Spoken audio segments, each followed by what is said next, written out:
Good morning once again. This is Lance Ligaspi, ang inyong amigo nga Bisaya diri sa UK. And today, we're in Ipswich for a very important appointment with regards to my visa application. But since we're already here, so we also decided to explore Ipswich a bit. And our first stop is the ChristChurch Mansion, now turned into a museum. So I hope you'll join me today as I'll show you what's inside.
etched into the walls of the building the evidence of over 450 years of history, changing fortunes as a private house, public museum, as well as the variations in wealth of its owners, have all left their traces on its surface.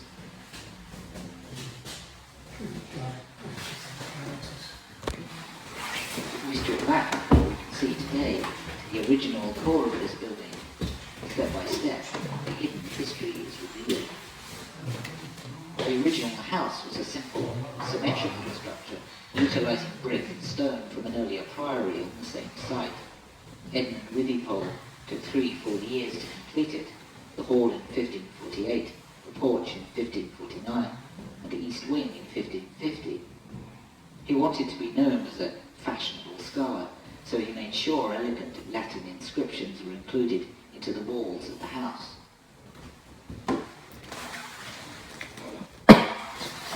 Sometime in 1560, Withypole received a worrying royal command.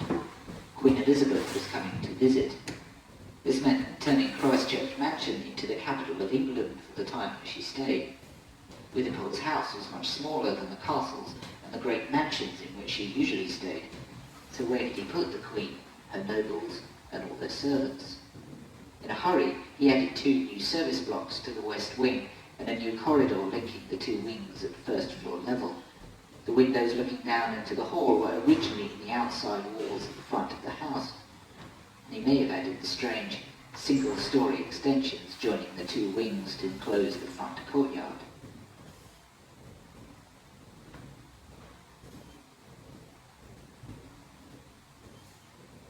If we go inside Withypole's new building, you can see how it was designed to house great ceremonial banquets. Cooks and helpers prepared the food in the kitchen with its great fire arch, ready to hand it over to the servants in the screen passage, who then served it to the guests in the hall. From the high table at the far end, the honoured guests could watch the musicians play in the gallery. Family and close friends could then retire into the private rooms on the east of the house, while the servants cleared the tables.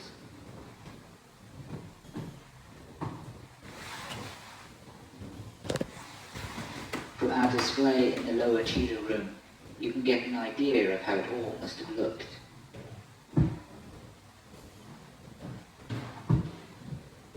The next changes were to infill the space between the service areas in the west wing and add 2 fine new windows sometime in the 1620s or 30s. At the end of the Commonwealth in the 1660s, a fire burnt out the hall, destroying the original red and black brickwork pattern. This gave Lester Devereux, Viscount Hereford, the chance to remodel the front with fashionable Dutch gables, add columns and a colonnade to the porch, and panel the main hall as you see it today. This may have been done to coincide with the visit of Charles II in 1668. The wealthy French refugee merchant Claude Farreau bought ChristChurch Mansion for his son Thomas in 1735. Thomas removed the rooms at the front of the house, opening up its facade. Removal of these rooms left obvious scars and marks in the brickwork. He also added the state bedroom at the corner of the west wing and modernised many of the windows. Inside, he decorated the house with plaster, wallpaper and fireplaces that you can still see today. After 1840, the Victorian owners built a bathroom, a billiard room and toilet onto the house, and made many other internal alterations. Finally, in the 1920s, the museum as part of the borough of Ipswich added a whole Tudor house moved from somewhere else in the town, and the purpose-built Wolsey Gallery. Let us take you on a trip inside the house as it was in the 1850s, stopping first in the main hall to admire the collection of paintings, the new tiles, and the antler chandelier, a souvenir of William and Catherine Honora's German honeymoon.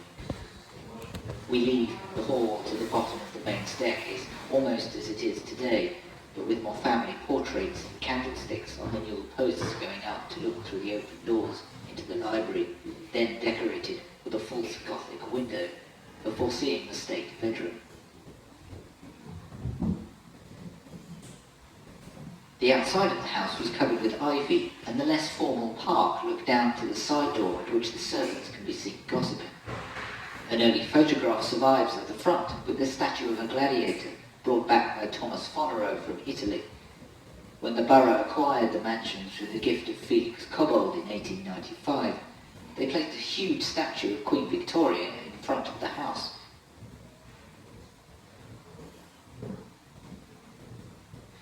We can take you on another tour, this time in old photos, to see it as it then was, with the display case in the front hall and the desolate and empty rooms elsewhere.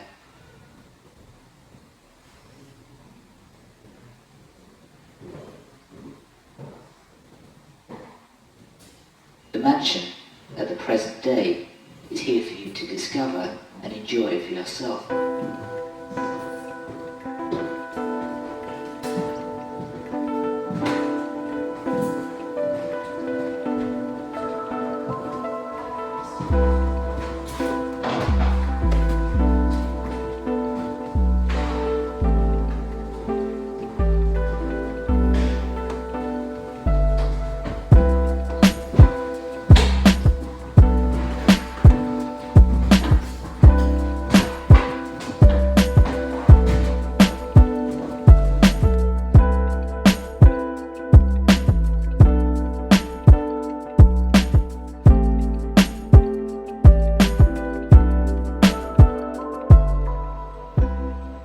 We have just came out from the mansion, now turned into a museum, to show life what it was when it's used to be a private house. So it is a must-see museum here in Ipswich.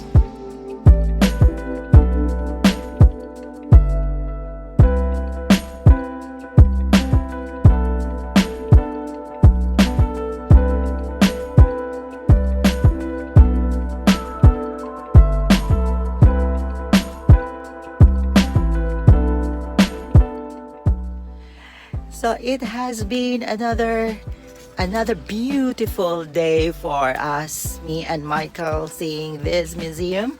And I am so happy to share it with you here in my YouTube channel. I hope you enjoy it as much as we enjoyed ourselves inside the museum. So if you happen to come here in Ipswich, don't miss this chance to visit the ChristChurch Museum or ChristChurch Mansion now Museum. So once again, this has been Lance Legaspi, ang inyong amigo ng Bisaya diri sa UK.